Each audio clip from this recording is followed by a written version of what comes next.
Pour cet exercice 5, donc voici les températures en degrés Celsius relevées chaque jour d'un mois de novembre. Donc nous avons à gauche l'ensemble des températures, j'ai envie de dire, qui sont en vrac. Et puis nous avons à droite un tableau qui va, on va dire, ranger les températures dans l'ordre croissant et on va les compter. Alors à partir de là, donc pour répondre à la question A, classe les données en fait dans ce tableau. Il suffit donc de prendre ligne par ligne et de compter combien de fois on voit -2, combien de fois on voit -1, etc. Alors avec des couleurs, c'est une technique qui est nettement plus efficace que juste le faire comme ça en regardant. Mais bon, c'est un exercice qui n'est pas très difficile. Donc on arrive à ranger, donc à compter en fait le nombre de fois qu'on voit telle température.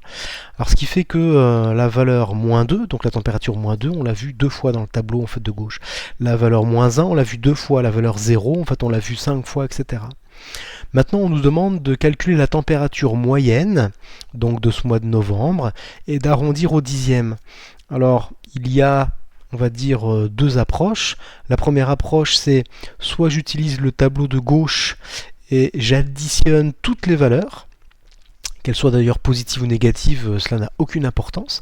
Donc j'additionne toutes ces valeurs et je divise par le nombre de valeurs. Ou alors j'ai une approche un petit peu plus synthétique, c'est-à-dire un petit peu plus précise avec ce tableau qui est par là. Donc en ajoutant, enfin en multipliant donc ici l'effectif par la valeur et en ajoutant en fait toutes ces données, et bien du coup je vais avoir donc la somme des températures.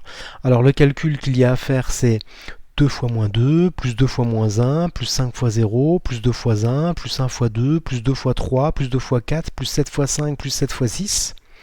Et donc du coup à partir de là j'obtiens avec ce calcul une valeur qui correspond à la somme de toutes les températures que j'ai pu relever.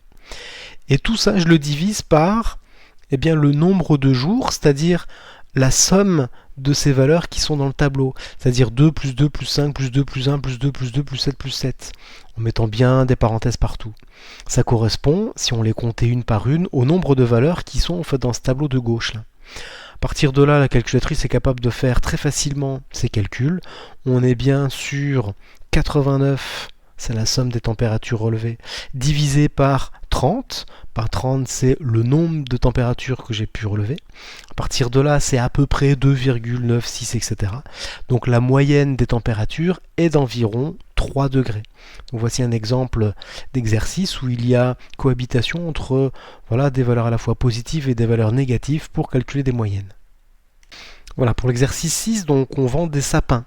Donc les sapins sont vendus certains à 15 €, d'autres à 25 €, d'autres à 30 €, etc.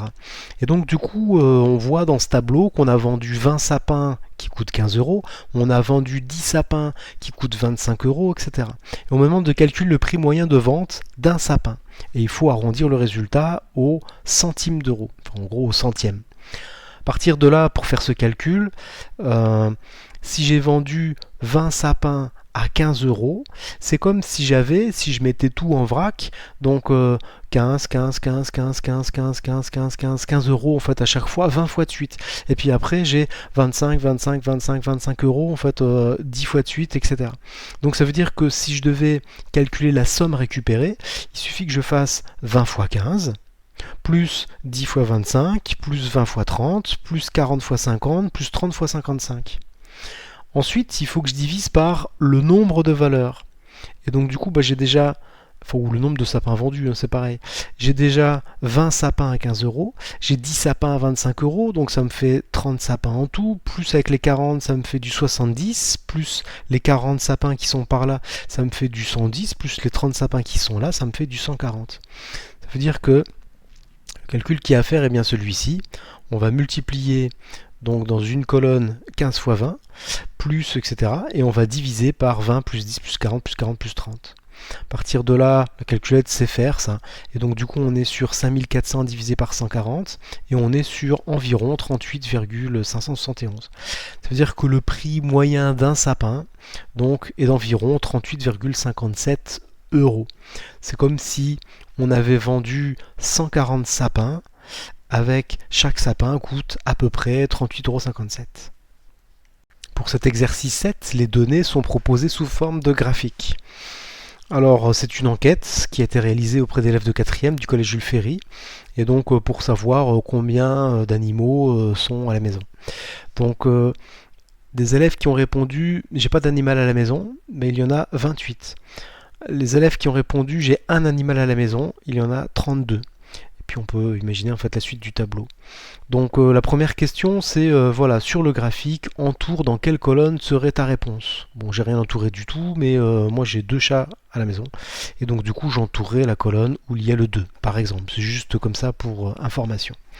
Ensuite, à partir de là, on me demande de calculer le nombre moyen d'animaux présents chez un élève de 4e au collège Jules Ferry. Alors, s'il y a 28 élèves qui ont répondu j'ai pas d'animal chez moi, j'ai 0 animal chez moi. Si j'ai 32 élèves qui ont répondu j'ai un animal chez moi, donc à partir de là, on peut très bien imaginer toutes ces valeurs alignées les unes à côté des autres, 0, 0, 0, 0, 0, etc. 28 fois.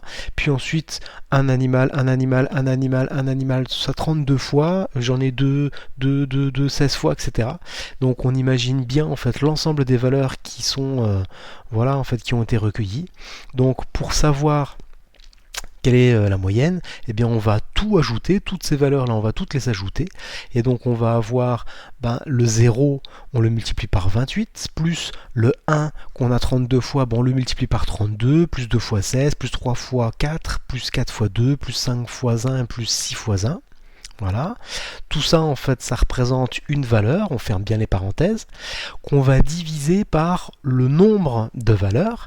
Pour savoir quel est le nombre de valeurs, c'est j'ai 28 valeurs qui sont à 0, j'ai 32 valeurs qui sont à 1, j'ai 16 valeurs qui sont à 2, et donc du coup, je vais diviser par le nombre de valeurs que j'ai pu écrire ici sur le graphique en rouge. Donc ça veut dire que là maintenant, la calculette est capable de le faire. Donc j'ai 95 à diviser par 84 et j'ai à peu près 1,13.